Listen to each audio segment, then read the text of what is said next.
goodness. It's a treat, ladies and gentlemen. He's a friend of mine, and if you've never seen him before, he's soon to be a friend of yours. Mr. Bill McNamara!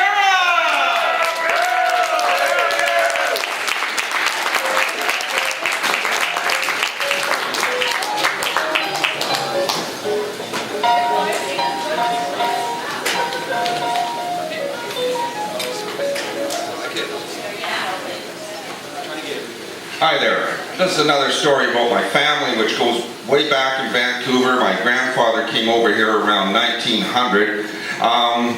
It's funny how a lot of my stories about my family sort of verge on criminality, but my Uncle Bill, he was a funny guy. He was a short little fella. He was very broad-chested. He had short arms and legs.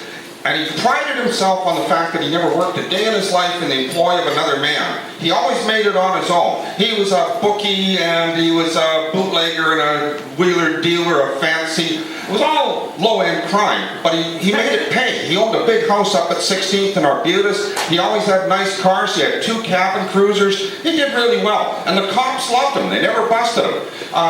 Because as a bootlegger, they could come to his door at 3 in the morning and say, "Oh, Bill, listen, you got a 26 for a whiskey," and he'd just give it to them. You know, he paid his way.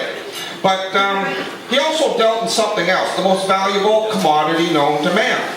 We take it for granted now because we've all got computers, but he dealt in information. Whenever there was a heist or a caper that could be pulled, he knew all the details, and he sold that information. But one day it came to him that down in Yaletown, back when it was an industrial area, it's got the big loading docks and the train tracks, there was a warehouse, and they had a safe full of money in it. And it was really, they found an easy way to get in. It was on about the 3rd floor. There was a pipe, a 1-inch pipe that ran up the side of the building, and up there was a bathroom window that was always open. Well, Uncle Bill, because of his structure, he couldn't climb a pipe. He was just not physically built for it. But now my Uncle Harry, he was a little Englishman. He was like a little spider monkey. He always had his pipe going.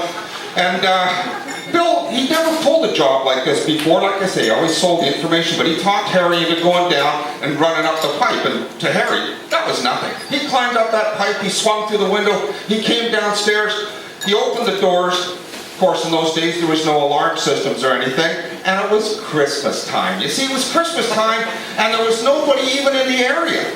So this was perfect. They didn't even have to bring tools. All they brought was my Uncle Bill's old 38 Dodge, one of those big fat-ass Dodges with the huge trunk, and they backed it over the railway tracks and parked it at the loading dock.